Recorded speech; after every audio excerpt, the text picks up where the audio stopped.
मेरे प्यारे साथियों, कैसे हैं आप सब। उम्मीद करती हूँ आप खैरियत से होंगे। आज हमारा टॉपिक है top 10 major symptoms of depression and treatment for depression medically and with Islamic दुआ। इससे पहली वीडियो में हमने डिप्रेशन क्या है, व्हाट इज़ डिप्रेशन, और उसके रीजंस क्या हैं, क्या वजूहात हैं जिनकी बिना पर डिप्रेशन होता है, उसको हमने डिस्कस किया। ये पार्ट 2 है। इसमें यह है कि इसके टॉप 10 मेजर सिम्टम्स क्या हैं, जिससे आप आसानी से अंदाज़ा लगा सकते हैं कि डिप्रेशन है या नहीं है। इसके अलावा इसका जो ट्रीटमेंट है मेडिकली क्या है, और अगर आप घर बैठकर जो है इसको ट्रीट करना चाहते हो तो आप कैसे कर सकते हो, क्योंकि बहुत से लोग शर्माते हैं किसी को बताते हुए, क्योंकि हम डिप्रेशन के पेशेंट हैं, क्योंकि दुनिया भी है आंसुओं को कबूल नहीं करती, सिर्फ हंसते चेहरों को कबूल करती है। बहुत से लोग डर कर जो है अपना ट्रीटमेंट नहीं करवाते, तो वो घर बैठकर भी ट्रीटमेंट कर सकते हैं। इसके अलावा दुआ से हम किस तरह से इसको हल कर सकते हैं, ये सारा कुछ जानने को मिलेगा इस वीडियो में।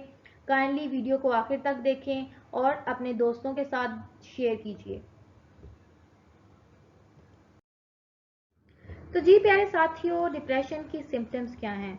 अगर ये टॉप 10 सिम्टम्स जो हैं, अगर आप अपने आप में खुद में देखते हैं, अपनी सेल्फ में, और अपने इर्द गिर्द अपने दोस्तों में या किसी और में देखते हैं, तो आप आसानी से घर बैठ कर ये अंदाज़ा लगा सकते हैं कि this person is in depression. First of all, loss of interest in your daily life.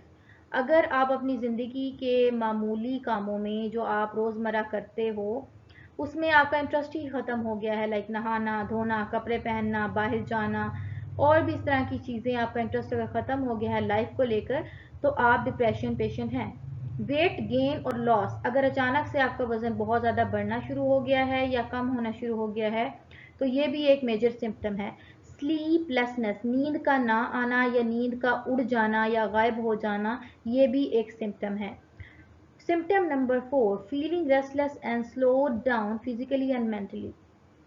आप बेचैनी का शिकार हैं। इसके अलावा फिजिकली और मेंटली आप बहुत अपने आप को स्लो और लो महसूस करते हैं, क्योंकि प्रॉपर एक्टिव नहीं। जब आपकी एक्टिवनेस खत्म हो गई तब भी डिप्रेशन का ये एक मेजर सिम्टम है। नंबर 5, फीलिंग वर्थलेस और गिल्टी। फीलिंग अगर आपको ऐसी आए कि आपकी इस दुनिया में कोई कीमत नहीं, and you feeling guilty on anything, तो आप सिम्टम ऑफ डिप्रेशन का शिकार हैं।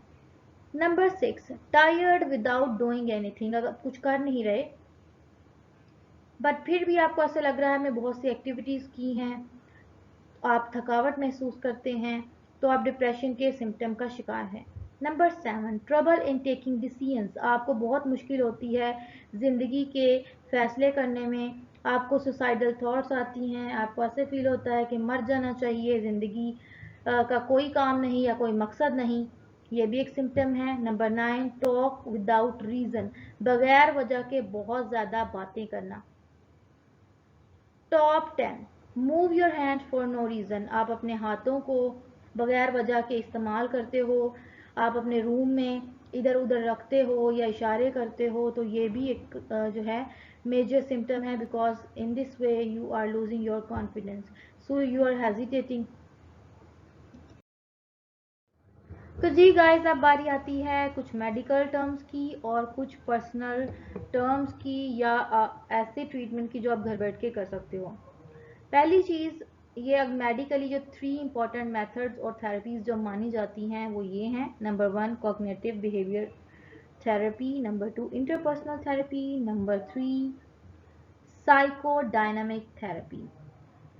है तो ये मेडिकल टर्म्स, हम इसको थोड़ा सा समझने की कोशिश करेंगे आसान अल्फाज में। Number 1, cognitive behaviour therapy. इसमें क्या किया जाता है, इसको पहली बात है शॉर्ट में सीबीटी ट्रीटमेंट कहा जाता है। इसमें आम तौर पर एफर्ट्स की जाती हैं कि जो इंसान के थिंकिंग पैटर्न्स हैं उसको चेंज किया जा सके। इसमें लर्निंग होती है थिंकिंग की, जो इंसान प्रॉब्लम्स क्रिएट होती हैं थिंकिंग करते वक्त, सोचते वक्त, उसको हल करने की कोशिश की जाती है बहुत ही लाइट तरीके से, ताकि जो उसकी अंडरस्टैंडिंग है, उसका बिहेवियर है, उसको मदद मिल सके कि बेहतर तरीके से वर्क कर सके, कि जहाँ पे भी उसको प्रॉब्लम फील हो रही है, डिप्रेशन फील हो रहा है। Number 2, interpersonal therapy. इसमें क्या होता है कि इंसान के जो ज़ाती मसाइल हैं जब उस पर हावी हो जाते हैं तो वो डिप्रेशन का बायस बनते हैं। For example, a person is going through a breakup. जब एक पर्सन का ब्रेकअप हो गया है तो उसे डिप्रेशन फील हो रहा है, वो उससे बाहर नहीं आ पा रहा। तो इसके लिए भी थेरेपिस्ट क्या करते हैं, उसकी जो इंटरपर्सनल इन्वेंटरी उसकी प्रॉब्लम की करते हैं, उसका जो पैटर्न है बिहेवियर का रिलेशनशिप में, करंट रिलेशनशिप में, उसकी इवेल्युएशन करने के बाद उसके थिंकिंग प्रोसेस को बेहतर करते हैं। Number 3, psychodynamic therapy. इसमें जी क्या होता है, इसको हम समझने की कोशिश करते हैं इन अ लाइट मूड। साइकोडायनेमिक जो है therapy is a kind of depth psychology. इसमें प्राइमरी फोकस जो है क्लाइंट के अनकॉन्शियस हिस्ट्री पर होता है कि वो ऐसी क्या चीज़ें हैं जिसके वजह से वो प्रॉब्लम में है, like a kind of basic focus on emotional suffering.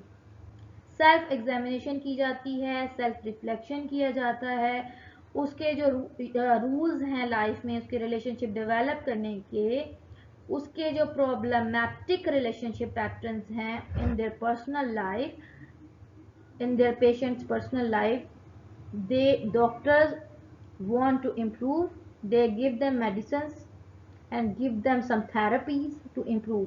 तो ये जी मेडिकल टर्म्स आ गई। अगर आप घर बैठकर अपने डिप्रेशन को ख़त्म करना चाहते हो तो इसके लिए आप क्या कर सकते हो, घर बैठ के आप प्रॉपर अगर अपनी स्लीप लो। एक स्लीप जो है आपके माइंड को फ्रेश करती है, आपके प्रॉब्लम्स को रिमूव करती है। उसके अलावा आप एक्सरसाइजेस कर अपने माइंड को बिजी रखकर, अपने बॉडी को बिजी रखकर, थकावट जब आप महसूस करते हैं, अच्छी नींद आती है, इससे भी आप अपने डिप्रेशन को दूर कर सकते हैं। प्रॉपर डाइट, अगर आपकी डाइट का भी इम्बैलेंस है वो भी डिप्रेशन के बायस बनता है। आप अपनी डाइट को बेहतर कर सकते हो, अच्छा खाओ, पॉजिटिव चीज़ें यूज़ करो। काउंसलिंग आप अपनी फैमिली से काउंसलिंग करो, फ्रेंड से करो, और अगर आप किसी थेरेपिस्ट से करना चाहते हो तो आप उससे भी कर सकते हो। घर बैठ के आप अपने आप को इम्प्रूव कर सकते हो।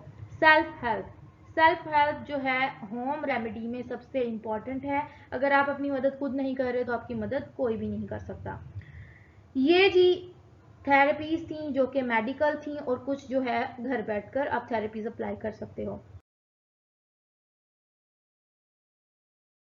प्यारे साथियों, कुरान पर अमल करके भी हम डिप्रेशन को दूर कर सकते हैं। डिप्रेशन की बहुत ही खूबसूरत दुआ, डिप्रेशन में सूरह तौबा की ये आखिरी आयत तलावत करते रहा करें।